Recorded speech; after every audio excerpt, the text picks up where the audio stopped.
Ассалаумағалейкум, құрметті достар, қалайсыздар? Әлемде ең абзал саналатын 12 дәрігер бар. Жазып алыңыз, немесе мықтап есіңізде сақтап алыңыз. Олар Құран кәрім, су көп ішу, түнгі ұйқы, таза ауа, жаяу жүру, дұрыс тамақтану, күн сәулесі, бал, қара зере, тағдырға риза болу, адамға ренжімеу, Алланы еске алу.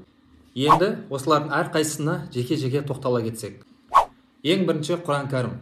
Өзін мұсылманмын деп есептейтін әрбір адам Құранды оқып, оны өзінің темір қазығына айналдыру тиіс. Екінші, су көп ішу. Ғалымдарымыз зерттеу бойынша, әрбір адам күніне орта есеппен 1 литрден 1,5 литрге дейін су ішу керек екен. Үшінші, түнгі ұйқы. Пайғамбарымыз саллаллаху алейхи ва саллям құптан намазынан кейін ертерек жатқанды құп санаған. Сол үшін де адамның түнгі ұйқысы дұрыс болса, ол ертең күні бойы жақсы сезімде жүретін болады. Төртінші, таза ауа. Таза ауа адамның жанын жадыратады. Әрқашанда таза ауаға шығуды әдетке айналдырыңыз. Бесінші, жаяу жүру.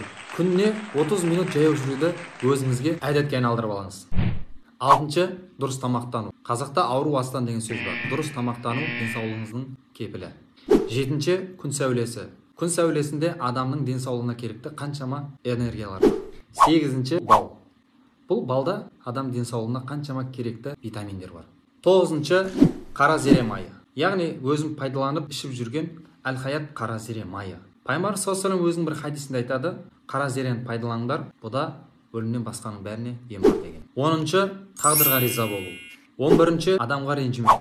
Ренжіген күннің өзінде кешіре білу. 12-ші, Алланы еске алу. Алланы еске алу дегеніміз Алланың бұйырған парыз амалдарын орындау.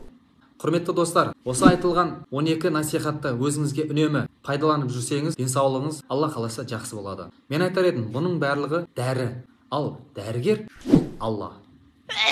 Сау болыңыз.